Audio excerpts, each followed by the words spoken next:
Olá, hoje nosso papo é sobre um tema que as escrituras destacam como um dos sinais mais importantes dos últimos dias, a apostasia. E isso não é só um conceito teológico antigo, viu? É uma advertência profética que parece ressoar com uma urgência cada vez maior nos dias de hoje. Vamos juntos descobrir o que a Bíblia realmente diz sobre esse afastamento da fé? Para a gente entender bem esse assunto, nosso caminho vai ser o seguinte. Primeiro, vamos definir direitinho o que é apostasia. Depois, vamos ver quais são os sinais que apontam para ela nos últimos dias, aprender a identificar o perigo, entender qual é o papel da igreja nisso tudo e, por fim, o que cada um pode fazer para fortalecer a própria fé. Então, vamos começar pelo começo, né? Entendendo a definição. Certo, vamos direto ao ponto. A gente ouve muito essa palavra apostasia, mas o que ela significa de verdade, lá na raiz, segundo a Bíblia?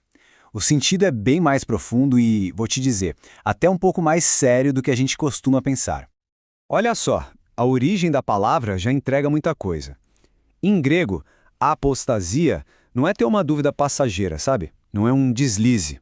O termo carrega a ideia de uma deserção de propósito, uma rebelião consciente contra uma verdade que a pessoa antes abraçava. É uma escolha, um afastamento intencional e não um tropeço sem querer. E essa ideia de apostasia, ela meio que evolui ao longo da Bíblia. Se a gente olha para o Antigo Testamento, está muito ligado à infidelidade de Israel com a aliança de Deus. Pensa lá no bezerro de ouro, aquele episódio clássico. Já quando a gente chega no Novo Testamento, o foco muda um pouco. Passa a ser mais sobre um desvio de doutrina, sobre abandonar a verdade do Evangelho para seguir ensinos falsos. Essa passagem de Jeremias, nossa, ela mostra bem o peso disso no Antigo Testamento. Não era visto como um errinho qualquer, era descrito como algo mau e amargo, uma quebra de confiança com Deus, que, claro, trazia consequências bem sérias. Tá, mas como é que isso se manifesta na prática? O Novo Testamento não fica só na definição, ele vai além e nos dá sinais bem específicos para a gente ficar de olho, especialmente no que ele chama de últimos dias. As Escrituras basicamente apontam para 4 grandes indicadores desse afastamento da fé. E o interessante é que não são só eventos externos, mas mudanças profundas, sabe? Lá dentro do coração e da mente. Vai desde o engano até uma corrupção que surge dentro da própria comunidade de fé. Vamos dar uma olhada em cada um deles? O primeiro sinal, e talvez um dos mais fortes, é o engano se espalhando por toda parte. O aviso de Jesus é super direto. Cuidado para ninguém enganar vocês. E não estamos falando de errinhos teológicos bobos. Paulo vai ainda mais fundo. Ele fala de espíritos enganadores. Ou seja, a multiplicação de doutrinas falsas é apresentada como uma marca registrada do fim dos tempos. Em seguida, vem o esfriamento do amor. E aqui tem um detalhe super importante. A palavra usada no grego é ágape. Não é o amor romântico ou de amizade. É aquele amor sacrificial que se doa, que é a própria essência do Evangelho. Então, quando esse tipo de amor começa a ser substituído pelo egoísmo, pelo cada um por si, é um sinal de alerta gigante. O terceiro sinal é, talvez o que mais choca, a corrupção vindo de dentro da própria igreja. As profecias não mostram uma igreja blindada, sabe? Pelo contrário. Elas alertam que líderes e membros iam se desviar, aceitando coisas como imoralidade e abuso de poder, comportamentos que a Bíblia claramente condena. E o quarto sinal, essa imagem da comichão nos ouvidos é muito forte. A profecia diz que as pessoas não vão abandonar a espiritualidade, mas vão rejeitar a sã doutrina. Elas vão procurar mestres que falam exatamente o que elas querem ouvir, que validam seus desejos, em vez de se submeterem à verdade que desafia, que confronta e que transforma de verdade. Ok? Os sinais são esses. Mas e aí? Como é que a gente identifica essa influência no dia a dia? Porque o grande desafio é que a apostasia pode ser muito sutil, quase invisível no começo. Na prática, tem algumas coisas para a gente ficar de olho. Geralmente, começa com um afastamento bem gradual da Bíblia. Daí a pouco, surgem uns ensinos que, sabe, diminuem a importância de Cristo. E Jesus mesmo deu o critério. Pelos frutos vocês vão conhecer.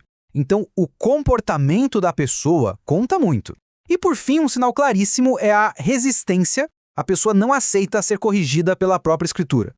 Diante de um perigo assim, qual é a responsabilidade da comunidade de fé, da igreja como um todo?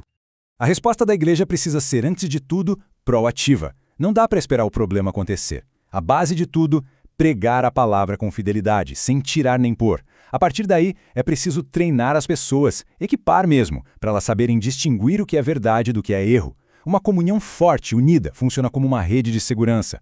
E claro, quando o erro aparece, a disciplina bíblica entra em cena. O objetivo não é punir, mas sim restaurar a pessoa e proteger o resto da comunidade. E aqui tem um ponto que, olha, é fundamental. O maior perigo, muitas vezes, não é aquela heresia gritante, escandalosa. São as sutis.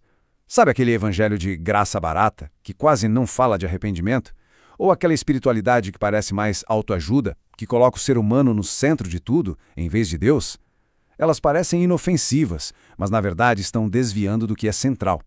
Certo, a gente falou da igreja, da comunidade, mas e na esfera pessoal? O que cada um de nós pode fazer para se proteger e se fortalecer? A nossa defesa pessoal contra a apostasia se apoia em 4 pilares, 4 hábitos. A nossa âncora principal é o estudo diário e profundo da palavra. Não tem atalho. A oração constante nos mantém alertas, pedindo por discernimento. A comunhão regular com uma comunidade saudável nos dá suporte. E por último, a gente precisa cultivar a atitude dos bereanos, que examinavam tudo o que ouviam nas Escrituras para ver se era verdade mesmo. E aqui fica a grande lição. A apostasia raramente acontece de um dia para o outro. É quase sempre um processo, um desvio lento, gradual. É por isso que a resposta não pode ser uma atitude isolada, tem que ser uma vigilância constante. É essa perseverança alimentada pela fé e pelo conhecimento da verdade que as Escrituras tanto incentivam. No final das contas, tudo aponta para essa chamada de esperança e, ao mesmo tempo, de urgência, Maranata, que significa o Senhor vem. É o grande lembrete de que, apesar de todos os avisos sobre engano e apostasia, a promessa final é a volta de Cristo. E é isso que nos dá força para lutar pela verdade e para permanecer firmes até o fim.